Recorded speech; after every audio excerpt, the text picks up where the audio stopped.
Очень часто люди ищут признание извне, ищут одобрение извне, пытаются заслуживать любовь.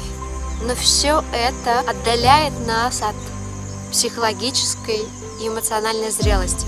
И именно такой инструмент, как медитация, позволяет нам найти эту внутреннюю опору, обрести истинную внутреннюю свободу, дорастить себя до такого уровня зрелости, когда ты все можешь действительно дать себе сам.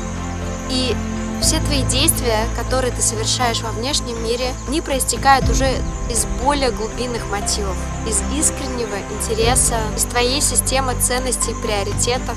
Медитация делает нас целостными как личность, а это так необходимо каждому из нас.